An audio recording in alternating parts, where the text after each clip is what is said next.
Ceuta, Spānija. 2026. gada 30. jūlijas. Sieviete filmē no sava mājas loga un spēja tikai atkārtot vienu un to pašu frāzi.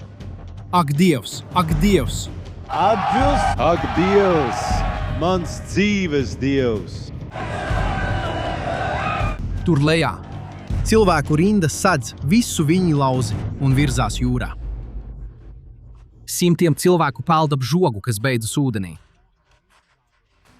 Nākamo 24 stundu laikā 50,000 cilvēku ienāks šajā pilsētā. Pilsēta, kurā ir 83,000 iedzīvotāji. Un te ir detaļa, ko gandrīz neviens nepamanīja. Šī ir visvairāk apsargātā robeža Eiropā. Tajā ir 6 metrus augsti žogi, radari, termokameras, patruļkuģi, un nekas no tā netika pārvarēts. Nevienas vārti nav tikuši uzlausti, neviens šāviens nav ticis izšauts, jo šī robeža jau bija atvērta. Un tas, kurš to atvēra, nebija tas, ko tu iedomājies.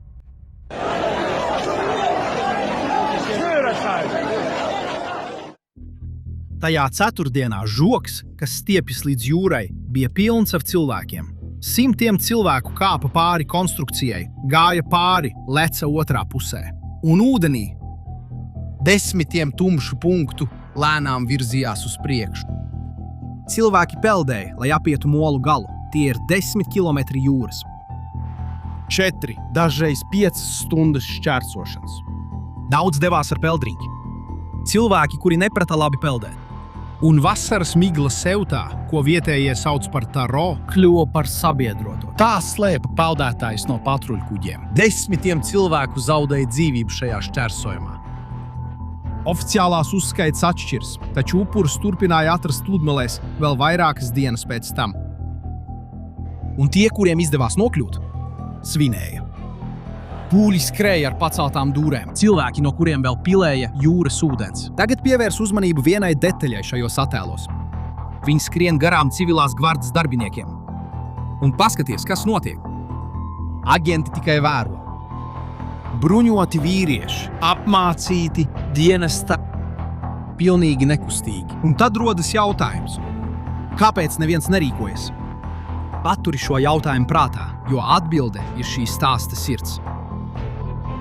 Vispirms tev jāizprot, kāpēc Ceuta kļuva par vārtiem. Paskaties uz šo karti. Ceuta ir Spānijas daļa iestrēdzis Āfrikas piekrastē, blakus Marokai. Tā ir Spānijas teritorija un līdz ar to arī Eiropas Savienības teritorija. Tas nozīmē, ka tas, kurš uzkāpj uz šīm smiltīm, juridiski ir uzkāpis Eiropā, nešķērsojot vidusjūru ar laivu. Šī iemesla dēļ jau gadu desmitiem ilgi Āfrikas migrācijas spiediens vienmēr ir koncentrējies tur un tajā otrā pilsētā ar nosaukumu Melilla, kas arī ir daļa no Spānijas. Un tieši šī iemesla dēļ Spāņi pārvērta Ceutu par cietoksni. Taču šim cietoksnim bija noslēpums. Patiesība ir tāda, tas, kas turēja šo robežu, nekad nebija tērauds. Tie bija 2 neredzami zobrati. Vai var iedomāties, kas ir šie zobrati? Pirmais no tiem ir tas, ko es sauktu par tūlītēju atgriešanu. Skatieties! Līdz tam brīdim tie, kurus pieķēra iekļūstot, tajā pašā dienā tika nosūtīti atpakaļ uz Maroku. Tas notika bez jebkāda procesa, bez papīra kārtošanas. Iekļūt nebija tā vērts, jo iekļūšana neilga. Otrais mehānisms bija apmaksāts sargs otrā pusē. Gadu gaitā Spānija un Eiropas Savienība ir pārskaitījušas $10 miljonu Marokai, lai Marokas spēki neļautu cilvēkiem nokļūt līdz žogam. Priekšā bija tērauds, aizmugurē nauda. Un tas darbojās. Bet paskaties uz šo novērošanas kameras attēlu no paša Tarahalas robežu kontroles punkta. Spānijas militāra personas bruņoti vēro, kā nepārtraukta cilvēku plūsma šķērso atvērtus vārtus. Pretēji tam, ko daudzi domā, viņi neatsakās rīkoties. Realitāte ir tāda, ka viņi neko nevar darīt, jo nedēļas iepriekš gandrīz neviens to nemanīja. Pirmais zobrats jau bija iznīcināts. Un tas, kurš to iznīcināja, bija viens vienīgs cilvēks. Taču viņa stāsts nesākas ar šiem nedēļām. Tas sākas gandrīz 2 gadus iepriekš. 2024. gada novembris. Kāds alžīrietis tiek pārtverts jūrā. Kopā ar vēl 2 cilvēkiem mēģinot peldus nokļūt Ceutā. Viņš tajā pašā dienā tiek nodots Marokai. Tāpat kā 1000 pirms viņa. Stāsta beigas? Nē. Jo šis vīrietis izdarīja kaut ko tādu, ko gandrīz neviens nedarīja. Viņš iesūdzēja Spāniju tiesā. Un viņa arguments bija gandrīz absurds. Tik vienkārši tas bija. Es neesmu pārkāpis nevienu žogu. Es neesmu uzlauzis nevienus vārtus. Es peldēju. Kādu tieši barjeru es pārkāpu? Viņš pieprasīja 6000 eiro kompensāciju un tiesības atgriezties. Ceutas tiesa piekrita viņam. Tad valdība iesniedz apelāciju, bet Andalūzijas tiesa atkal piekrita viņam. Un valdība mēģināja vēlreiz iesniegt apelāciju. Un 2026. gada 29. jūnijā Spānijas augstākā tiesa pieņēma galīgo lēmumu. Droni nevienu nenotur. Termokamera nevienu nenotur. Šīs iekārtas tikai paziņo, ka kāds tur atrodas. Nekavējoties atgriezt var tikai tos, kuri patiešām mēģina pārvarēt fizisku barjeru. Tie, kas ierodas peldot, nevar tikt nekavējoties atgriezt. Ir nepieciešams individuāls process ar tiesībām uz advokātu un iespēju pieprasīt patvērumu. Praksē pirmais mehānisms bija miris. Eiropas durvis bija atslēgtas no iekšpuses ar tiesas spriedumu. Un interesants sīkums. Šis vīrietis uzvarēja visā, izņemot kompensācijā. 6000 eiro, ko viņš bija pieprasījis, tiesneši noraidīja. Vīrietis, kurš atslēdza visvairāk apsargāto Eiropas robežu, par to nesaņēma ne centa. Un ja tu to uzzini tikai tagad, abonē kanālu, jo tieši par šādām aizkulišu lietām mēs šeit stāstām. Tagad tu jau zini, kāpēc. Iemeslu. Bet vēl jānoskaidro, kā. Galu galā tiesas spriedums nepārvieto 50 000 cilvēku. Kādam vajadzēja izplatīt ziņu. Un patiesībā tā izplatījās visbriesmīgākajā iespējamajā veidā. Un sociālajos tīklos šis lēmums pārvērtās par kaut ko citu. Ziņa, ka robeža ir likumīgi atvērta, ātri izplatījās. Sagrozīts, vienkāršots un virāls tulkojums. Anonīmi konti sāka publicēt ikdienas video ar vienādu formātu. Kāds jaunietis pilnībā izmircis, skūpstīja Ceutas smiltis. Fonā skanēja episka mūzika un bija uzraksts kā varonim. Un katrs video bija kā maskaita rokas grāmata. Sākumpunkts, maršruts, straumes. Un bija pat tādas instrukcijas kā šī. Tie, kas nemāk peldēt, ja ir nepilngadīgi, lai izmanto peldriņķi. No otras puses, jaunieši pameta darbu un devās ceļā. Daži devās prom no Kasablankas, kas atrodas 400 km attālumā, vadoties tikai pēc tā, ko redzēja savā mobilajā telefonā. Tā laika attēlos redzami kravas automobīļi ar atvērtām kravas kastēm, pilni ar stāvošiem puišiem, kuri māja un smejas, dodoties uz robežu. Un vienā no šiem video virs attēla uzrakstītais teksts visu rezumē. Ceļš ir grūts, bet sapnis ir tā vērts. Civilās gvardes aģentu asociācija publiski brīdināja, kas notiks ar jauno noteikumu. Vairāk cilvēku zaudēs dzīvību jūrā.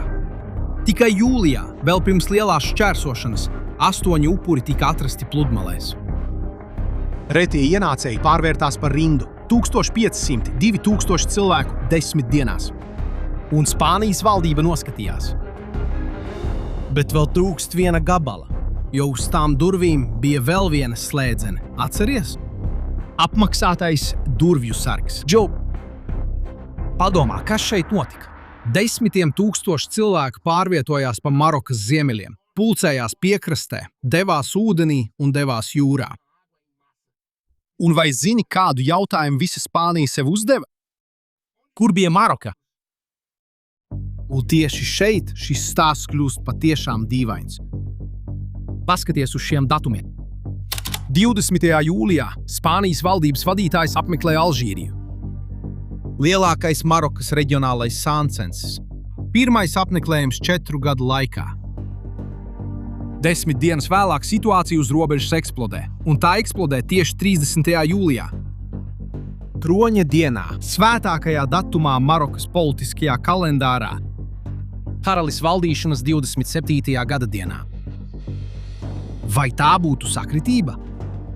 Un vēl ir kas. 2021. gadā diplomātiskā strīda kulminācijā Maroka atslābināja robežu kontroli. Tūkstošiem cilvēku 2 dienu laikā iekļuva Seutā, un visa pasaule to uztvēra kā atriebību.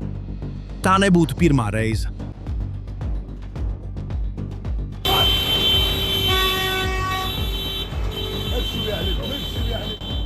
Un tagadēji attēli rāda, kā pilni kravas automobīļi dodas uz robežu. Pat Spānis to nosauc par karaļa organizētu gājienu. Bet pagaida ar šo apsūdzību, jo arī otrai pusē bija savas kārtas uz galda. Marokas spēki nakti pēc nakts saskārās ar pūļiem pie robežas. Un Marokas prese atbildēja uz aizdomām ar citām. Ziņojumu grupa, kas aicināja šķērsot robežu, norādot tikšanās vietu un laiku, tika administrēta no Alžīrijas numura.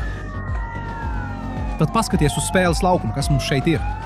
No vienas puses mums ir Spānijas valdība, kas vaino cilvēku tirdzniecības mafijas. Daļa spāņu aizdomas met uz Maroku, savukārt Maroka aizdomas met uz Alžīriju. Un neviens nespēja neko pierādīt. Vienīgais drošais ir rezultāts. Pūlis iegāja iekšā, un tad Ceuta kļuva par citu pilsētu. Armijas bruņumašīna laukumā pie mošejas, ar karavīru tornī pie ieroča, kamēr vietējie iedzīvotāji čībās iet garām. Lielveikali ar aizvērtām restēm, policija pie ieejas, lai sargātu veikalus. Nemierīgas naktis, ziņojumi par degošiem transportlīdzekļiem un izlaupītiem veikaliem, ielas klātas ar gruvešiem.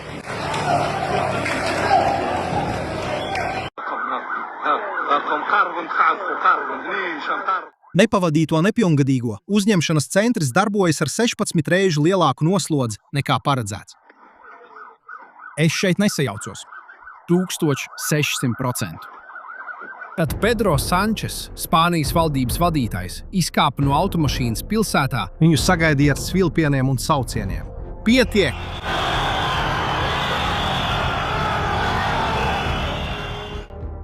Es vēlētos izteikt 2 ievada piezīmes. Un no tribīnes viņš izvēlējās vārdus, kurus Eiropas līderis gandrīz nekad nelieto. Tas, kas notika, bija uzbrukums, Spānijas teritoriālās integritātes pārkāpums. Tā bija spēcīga runa. Ceuta ir Spānijas pilsēta, un tas, kas notika vakar, ir pelnījis visu mūsu nosodījumu. Bet bija problēma, kas vēl nebija atrisināta. Kā atgriezt 50 000 cilvēku, ja pats augstākais tiesa tikko bija aizliegusi tūlītēju atgriešanu tiem, kas ierodas pa jūru? Un atbilde tika sniegta mazāk nekā 48 stundu laikā. Zibensātas līgums ar Maroku. Tika mobilizēti autobusi, konvoji, vārti tika atvērti pretējā virzienā. Un oficiālajā paziņojumā Spānijas valdība paziņoja, ka vairāk nekā 48 000 cilvēku jau bija brīvprātīgi atgriezušies Marokā.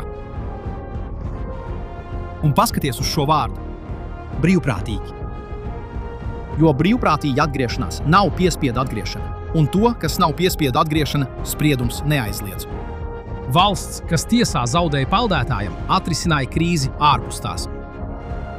Spānija beidzot varēja atvieglot uzelpot, un pamieru ilga tikai dažas stundas, jo tad pārējais kontinents reaģēja, un krīze mainīja savu mērogu. Itālija izdarīja kaut ko ļoti retu starp 2 Eiropas Savienības dibinātājiem. Tā apturēja brīvu pārvietošanos ar Spāniju. Pase uzrādīšana lidojumos un kuģos, kas ierodas no Spānijas teritorijas pašā vasaras vidū. Somija, Dānija un Čehija gāja vēl tālāk. Viņi pieprasīja Spānijas dalības Schengen zonā formālu apturēšanu. Līgums, kas jau gadu desmitiem nodrošina Eiropu bez iekšējām robežām. Un 22 Eiropas valdības, tostarp Vācija, parakstīja kopīgu vēstuli, kurā faktiski tika pausts, ka uzticība kopējai migrācijas politikai ir zudusi. Spānijas valdība aizstāvējās, sakot, ka tam nav nekāda sakara ar tās imigrantu legalizācijas politiku. Taču vilnis jau bija šķērsojis Atlantijas okeānu. Donalds Trumps norādīja uz attēliem no Ceutas un pārvērta pilsētu par priekšvēlēšanu kampaņas daļu. Viņš teica, atcerieties šo attēlu. Tādi būsim mēs, ja nepareizā puse uzvarēs. ASV valsts departaments oficiāli apsūdzēja Spānijas valdību apzinātā nelegālās migrācijas veicināšanā uz Eiropu. Un Vācijas galēji labējie brīdināja. Šo cilvēku iespējamais galamērķis ir Vācija. Kamēr politiķi strīdējās, Miļuģa, otrais anklāvs, pavadīja nakti zem asaru gāzes mākoņiem, pūļiem spiežoties pie žoga. Pat izplatījās attēli ar degošiem transportlīdzekļiem, kas tika izplatīti kā no Melijas, lai gan vieta nav apstiprināta. Tagad saskaiti visu, kas līdz šim ir noticis. 6,000 eiro tiesvedība. Kļuva par lielāko nelikumīgo ieceļošanu, kāda jebkad reģistrēta vienā dienā Eiropas Savienības vēsturē, līdz pat Schengenas zonas satricināšanai. Es zinu, ka daudz to sev jautā. Un tagad? Vai durvis joprojām ir atslēgtas? Nu? Spānijas atbildi šo stāstu noslēdz tā, ka grūti noticēt. Toreiz, kad tika pieņemts lēmums, augstākā tiesa atstāja durvis pusvirus pašā spriedumā. Ja kādreiz jūrā tiks izveidota fiziska barjera, tad tas, kurš mēģinās to pārvarēt, var tikt nekavējoties atgriezts. Jo Spānijas valdība tieši to arī paziņoja. Bojām izlikta līnija ūdenī Tarahals pludmalē, kas norāda, kur atrodas robeža. Padomā, cik liels tas ir. Spānijas valsts galīga atbilde vīrietim, kurš ienāca peldus, ir uzbūvēt žogu okeānā, un varbūt tas ir. Tā ir patiesība, ko mazā Seutas pilsēta ir atklājusi. Eiropas robeža nekad nav bijusi tērauds. Tas bija neredzams spriedumu, vienošanos un naudas mehānisms. Un tagad visa pasaule redzēja, kā tas darbojas. Un redzēja, ka tas var salūst. Pēc visa šī stāsta paliek šāds skats. Sarūsējis viņu lauža žoks, migla, kas klāja jūru, patruļlaivas, kas stāv uz ūdens, un neviena cilvēka kadrā. Pilsēta pēc varas iestāžu teiktā atgriežas normālā stāvoklī, kamēr glābšanas komandas joprojām izceļ upurus no jūras. Boju vēl nav. Spriedums joprojām ir spēkā. Melilja joprojām ir zem spiediena. Un 22 valdības gaida Eiropas Savienības atbildi. Šim stāstam vēl būs jauni pavērsieni, un katra jauna nodaļa tiks apspriesta šeit. Tātad. Abonējiet kanālu, lai sekot līdz tam, kas vēl būs. Un atbildiet man uz vienu jautājumu komentāros. Jūsuprāt, vai šīs krīzes vaina ir tiesai vai valdībai? Komentējiet, ko jūs domājat zemā. Paldies, ka skatījāties mūsu video. Uz tikšanos nākamajā reizē.